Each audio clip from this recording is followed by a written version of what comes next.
মিষ্টি মিডিয়া, হৃদয়ে সুখীপুর, চেতনায় বাংলাদেশ। লাইক দিন, শেয়ার করুন, সাবস্ক্রাইব করুন। প্রভু, আপনি কোথায় প্রভু? এই মনিটর সাউন্ডটা একটু কমাই দেন, মনিটরের সাউন্ডটা কমান।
মহামণি, বাড়ি আছো মহামণি? আমি এসেছিলাম কৈলাসনগর ধর্ম প্রচার করতে। সেখানে আসা মাত্র আমার শরীরটা বদ্ধ ক্লান্ত হয়ে পড়ে। তাই তো আমি মনে মনে স্থির করি কোথায় গিয়ে একটু বিশ্রাম করবো। আমি তোমার বাড়িতে উল্কার ভেঙে ছুটে এসেছি। আমাকে একটি শয্যা পেতে দাও, আমি বিশ্রাম করব। সত্যি মহামণি, আজ আমি বড় ক্লান্ত মহামণি। এই মুহূর্তে আমার একটু বিশ্রামের প্রয়োজন।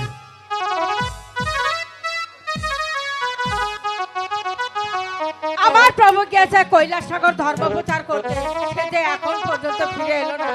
এদিকে যে সন্ধ্যা ঘনিয়ে এলো, আমার প্রভু তাহলে আসবে না? ওই তো সামনে একটি কঠোর দেখা যাচ্ছে, ওখানে গেলেই হয়তো আমি কারোর সঙ্গে দেখা পাবো।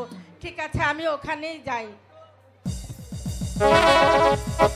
কি পার্বতী, তুমি আমার সাথে কথা দিয়েছিলে আমি যে পর্যন্ত ভক্তের বাড়ি থেকে তোমার কাছে ফিরে না যাবো, এ পর্যন্ত তুমি এক পাও কোথাও যাবে না।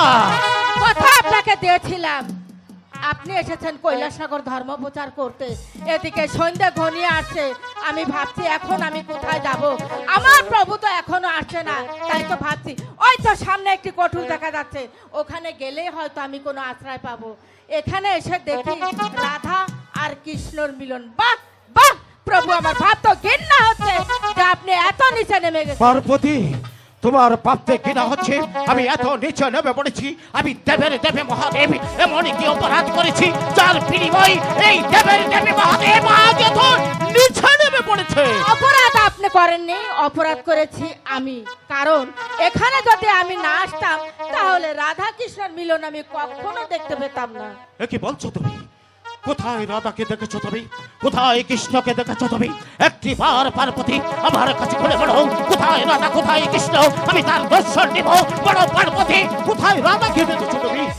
বাহ বাহ, কোথায় রাধাকে দেখেছো, কোথায় কৃষ্ণকে দেখেছো, তার আগে বলুন ওই নারীকে। জানতে চাও? হ্যাঁ, আমি জানতে চাই। এই নারীকে তুমি জানতে চাও? একটি বার তুমি এই নারীকে জিজ্ঞাসা করে দেখো, এই নারীর সাথে এই মহাদেবের কি সম্পর্ক রয়েছে। তুমি ওকে জিজ্ঞাসা করলেই বুঝতে পারবে এই দেবের দেবে মহাদেবের সাথে এই নারীর কি সম্পর্ক রয়েছে। ঠিক আছে, আমি তাই জিজ্ঞাসা করছি। আচ্ছা বলো তো তুমি কে এবং তোমার পরিচয়? মা, মাগো, মা, মাগো, আমি তোমার মেয়ে মহামণি। আমার মেয়ে মহামণি। কিন্তু ওগো মহামণি, আমি তোমাকে চিনতে পারিনি, তুমি আমাকে ক্ষমা করে দাও মা। তার আগে মা, তুমি আমাকে ক্ষমা করে দাও। ঠিক আছে, আমি তোমাকে ক্ষমা করে দিলাম। এবার তোমার অবাগিনী মাকে ক্ষমা করে দাও। আমিও তোমাকে ক্ষমা করে দিলাম। প্রভু, পার্বতী, এবার তুমি বুঝতে পেরেছো? হ্যাঁ আমি বুঝতে পেরেছি। তুমিও নারী, সেও হচ্ছে নারী।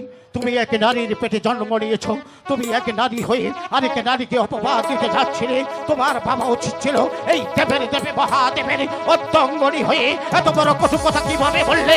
আমার জবাবটা কি না হয়? আমি হলাম এই দেবের দেবে মহাদেব, তার একমাত্র অর্ধঙ্গনী তুমি। প্রভু আমি তো চিনতে পারিনি, আমার ভুল হয়েছে, তাই আমি মহামণির কাছ থেকে ক্ষমা চেয়ে নিয়েছি এবং মহামণিও আমাকে ক্ষমা করে দিয়েছে। মহামণি তোমাকে ক্ষমা করেছে? হ্যাঁ প্রভু। সত্যি মহামণি তোমাকে ক্ষমা করেছে? হ্যাঁ। মহামণি, তোমার মা জননী তোমাকে চিনতে পারেনি, তাই তো তোমাকে না চিনি না বোঝে অনেক কটু কথা তোমার মা তোমাকে বলে ফেলেছে। তোমার মাকে তুমি মার্জনা করে দিয়ে এই দেবের দেবে মহাদেবের কর্মের পানি দিয়ে এখান থেকে উল্কার পেটে ছুটে যাবে। তাই যে দেশান্তরী হয়ে তবে একটি কথা মনে রাখবে, এই ধর্মের পানি সমস্ত ভক্তের কানে পৌঁছাতে পারলে তোমার স্থান হবে ওই স্বর্গধামে। ঠিক আছে প্রভু, আমি তাই করছি। বিদায় মা, বিদায় প্রভু। বিদায় বিদায় মহামণি, প্রভু বিদায়। আমার ভুল হয়েছে, আপনি আমাকে ক্ষমা করে দিন। ওঠো পার্বতী, ওঠো। মহামণি তোমাকে ক্ষমা করেছে, এই মহাদেব কি তোমাকে ক্ষমা না করে পারে? আর বিলম্ব নয়, তুমি তোমার অন্তরাকে বন্ধন করে এই মহাদেবের পুষ্পরতেশ্বর হও। আমি তোমাকে এখান থেকে নিয়ে যাব সেই পঞ্চপুর শহরে। ঠিক আছে প্রভু, তাই চলো। ওকে আহা রাহাই গো রাহাই গো রাহাই রে শিব